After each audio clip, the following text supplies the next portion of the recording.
C'est le moment de feuilleter les journaux étrangers. Revue de presse internationale signée Florence Gaillard. Bonjour Florence. Bonjour Philomé. Vous commencez avec la nouvelle du décès du poète et chanteur canadien Leonard Cohen. C'était hier à Los Angeles.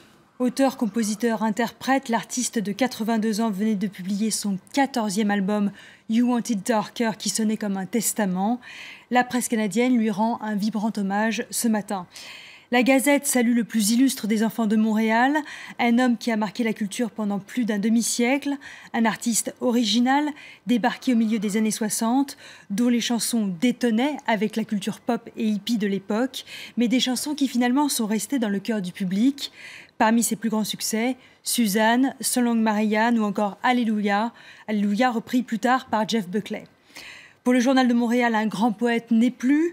Après David Bowie et Prince, c'est au tour de Cohen de quitter la scène et un public qui l'idolâtrait, non seulement au Canada mais aussi en Europe. Il y a 4 ans, Leonard Cohen avait joué 3 soirs de suite à l'Olympia à guichet fermé et donné des performances de 3 heures dans une atmosphère quasi religieuse. Le mois dernier, Leonard Cohen a donné une dernière interview au New Yorker où il se disait proche de la mort. Si le public américain lui a souvent reproché ses chansons mélancoliques et sa voix grave, Bob Dylan, le prix Nobel de littérature, l'a toujours défendu en affirmant que le Canadien faisait partie de ses plus grandes inspirations. Nous quittons la poésie pour le monde de la politique, beaucoup plus dur. On retrouve Donald Trump, dont la visite à la Maison-Blanche fait couler beaucoup d'encre. À la une de la presse internationale, on retrouve cette photo de Donald Trump et de Barack Obama qui se serrent la main dans le bureau ovale. Pour le Wall Street Journal, la transition a déjà commencé. Les deux hommes qui s'invectivaient la semaine dernière se sont entretenus pendant 1h30 hier. Et après la surprise des résultats, les messages de félicitations se sont multipliés en direction de Donald Trump. Alors évidemment, les leaders du monde entier cherchent à établir de bonnes relations avec le prochain président américain, espérant que sa politique ne leur sera pas trop défavorable. S'il y a un pays avec lequel les relations devraient s'améliorer, c'est sans doute la Russie. Donald Trump l'a dit et redit très clairement pendant sa campagne. Dans les pages du Washington Post, on trouve une interview d'un haut diplomate russe qui affirme que Moscou a eu des contacts avec l'équipe de Donald Trump pendant la campagne. Nous connaissons bien son entourage et nous essayons de construire un dialogue avec la prochaine administration. C'est ce qu'il y a écrit dans le Washington Post. Des propos immédiatement rejetés par le porte-parole de Donald Trump. Mais en tout cas, le mal est fait et Washington accuse maintenant la Russie de s'être immiscée dans la campagne et d'avoir piraté les ordinateurs de plusieurs démocrates pour favoriser le candidat républicain. Et quand on parle de camp démocrate, Hollywood n'est pas loin.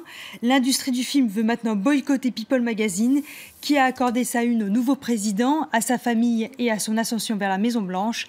Et pourtant, Donald Trump était une vedette médiatique, bien avant d'être un homme politique. On termine votre revue de presse avec la date du 11 novembre. Aujourd'hui, férié en France, le 11 novembre qui marque la fin de la Première Guerre mondiale.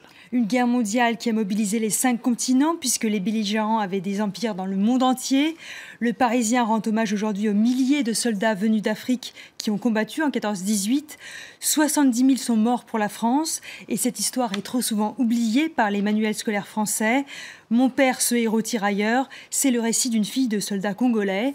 Et si vous êtes en France, n'oubliez pas de faire un tour dans la Somme à 1h30 au nord de Paris. C'est là où s'est déroulée la bataille la plus meurtrière de la Première Guerre mondiale avec 1 200 000 morts, principalement des soldats de l'Empire britannique.